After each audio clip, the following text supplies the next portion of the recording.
Emotional intelligence is the ability to recognize, understand, and manage your own emotions as well as those around you.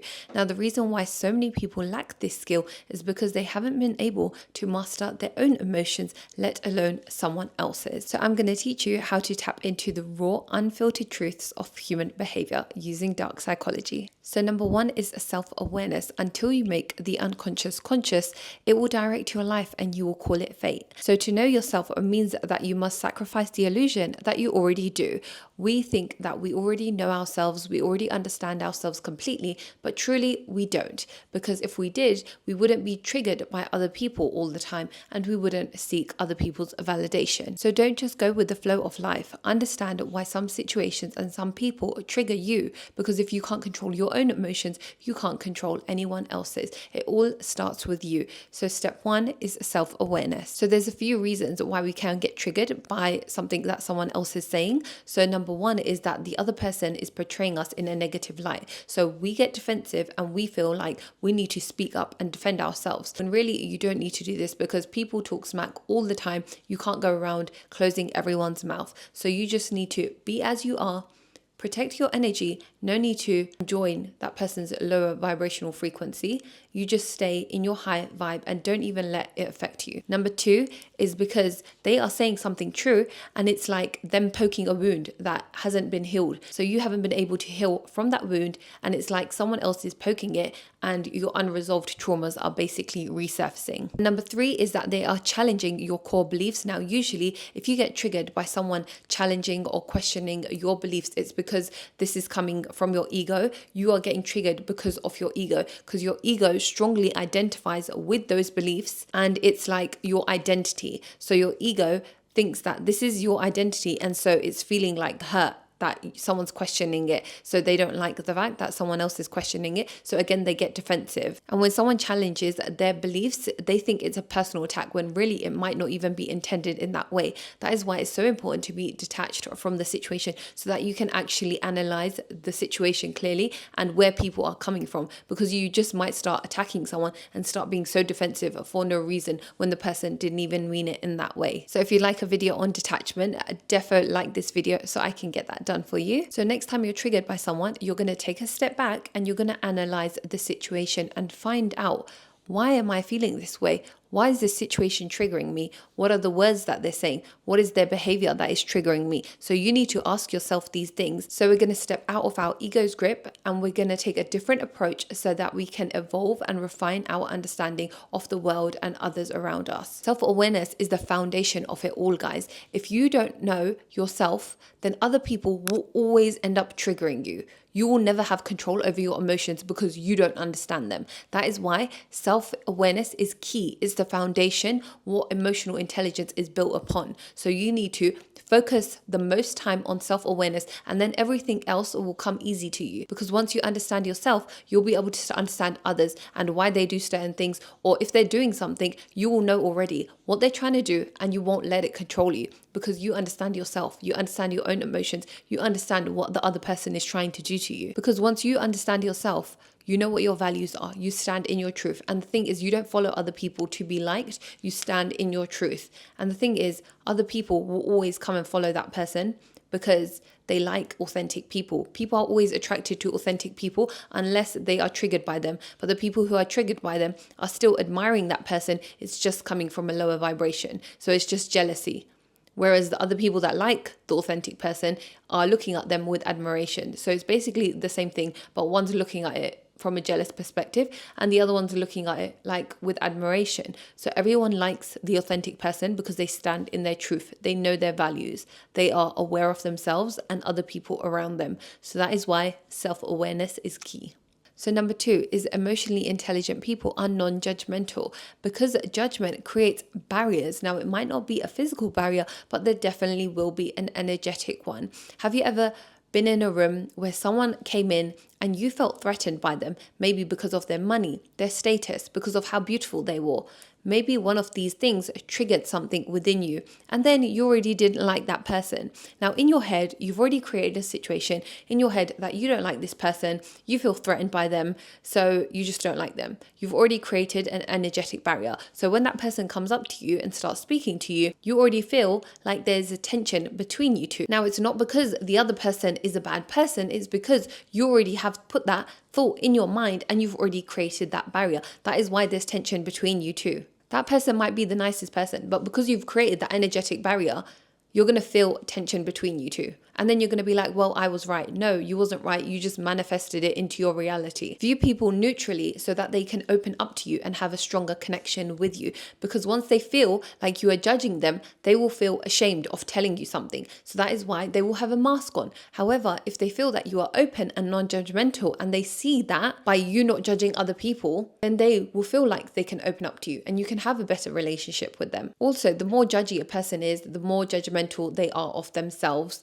usually, or they are very ego driven. So it's one of the two. So people usually project their harsh self-judgment outwards so that it deflects the attention of their own insecurities and their own flaws. That is why it's so important to have compassion for yourself and give yourself grace to learn and grow from situations, because if you can't do it for yourself, you can't do it for others. Why do you think there's people that are like keyboard warriors, like writing trash on the internet to people who are famous? Why? Because they're jealous of them and they're not happy with themselves, so they're out here writing trash about other people. It's because they're not happy with themselves. So it's how they feel, they're projecting it onto someone else. Because in your reality, all you see is mirror reflections of you in every single person you come across. It's like a piece of you in that person. So in their reality, they're only going to see people as bad because they feel that they are bad inside. So if you see that you are good, you will see the good in others. And being non-judgmental just helps you to empathize with other people and understand them better instead of shaming them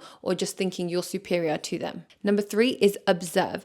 Pay attention to what other people do, because this is what will reveal the truth. People talk so much nowadays, and the thing is, their words hold no meaning. So stop talking and only speak when your words hold weight, when your words hold power. That is when people will listen to you. The loudest person in the room is usually the weakest, so don't be the loud one. Start paying attention.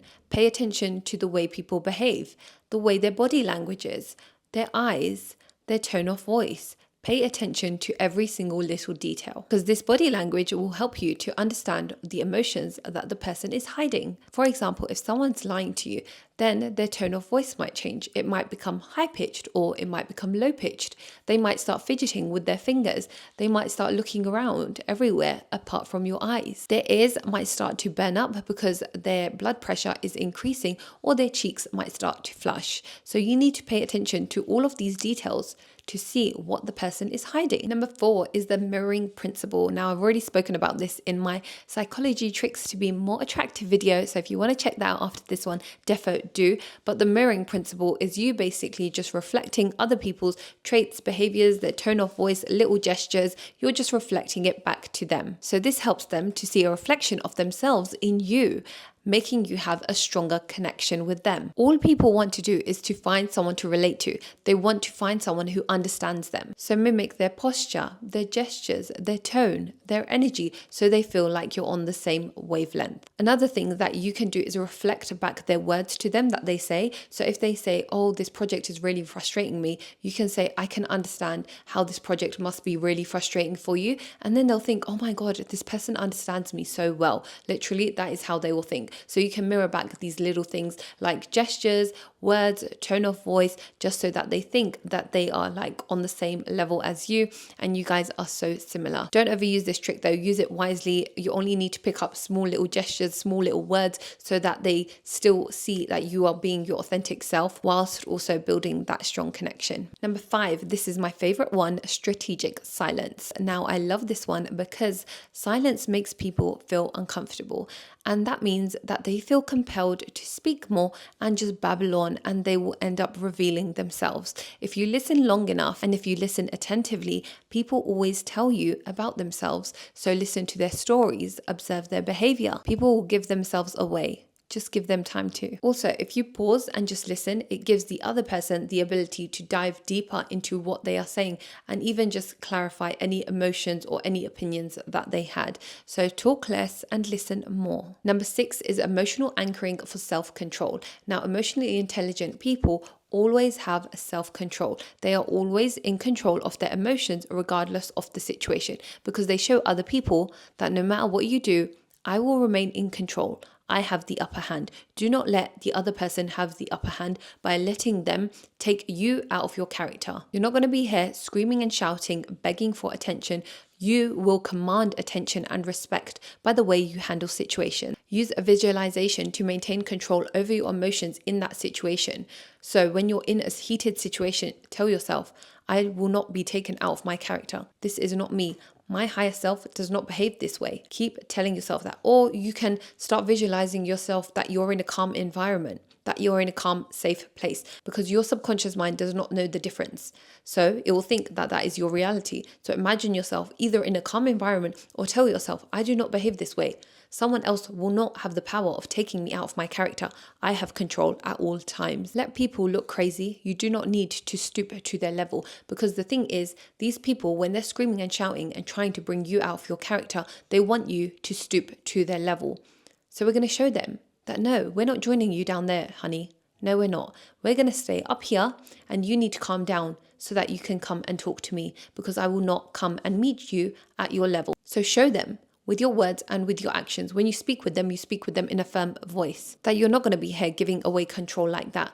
And you can show them, once you stop being a clown and you're ready to step outside the circus, that is when I will have a conversation with you. So number 7 is reframe the situation. So when you change the way you look at things, the things that you look at change. This is a powerful tool, as it will shift your ability to perceive and respond to events accordingly. And it will also help you to regulate your emotions and nervous system. So no matter what event occurs in your life, even if it's bad, you need to see it as an opportunity to learn. Always look at it the other way, through the positive lens. How can I learn from this? What is it teaching me? How am I going to grow from this? What could I have done better to prevent this from happening next time? So you need to ask yourself all of these things and shift your perspective, because once you shift your perspective, you will always find the opportunity to grow in that situation, and you are just better able to navigate through life more effectively, and you will have stronger problem solving skills. Because if you just start panicking and complaining, firstly, that's not doing anything for you. What is that doing for you? It's not benefiting you in any single way. So you need to change your perspective so that you can remain calm, you know how to regulate your nervous system, and then you can actually go ahead and try to find solutions to fix the problem. So for yourself, you literally need to be delusional by reframing the situation, because you don't need to believe that 0.0035% that you can see that's in your reality. That is what literally we can see. The rest is subconscious. So stop believing everything you see and reframe the situation and be delusional about it, that okay, if I didn't get this job, the better job is coming with more pay, with better people that I work with. You need to be delusional. You need to see things from a positive perspective always, because that is when that will manifest into your reality. So learn to reframe the situation. And if you're doing this for someone else, just show them that there is actually a positive way that you can look at this situation. This can have a positive outcome. There is an opportunity for you to grow and learn from this situation. And when you show them this, they'll be like, oh my God, yeah, this person helps me see with clarity and helps me with my problem solving skills. So they'll like you even more. So you're building a stronger connection. However, if you're trying to persuade someone to do something for you, then you also need to reframe the situation, because how? You need to show them that this will be beneficial to you as much as it is for me. Don't just say to them, I need something from you, I need a favor from you. No, you need to ask them in a way that shows that this is benefiting you as much as it benefits me, because people always love to do stuff for themselves. They love to do stuff when it benefits them. So you need to show a person that this will benefit you, this deal, this business deal, this thing, this will benefit you as much as it's benefiting me. And this tool will help you to navigate situations and people much more easily. So that's a wrap, guys. Observe, reflect, and evolve. Thank you so much for watching. Thank you for liking and subscribing, and I'll see you in my next one.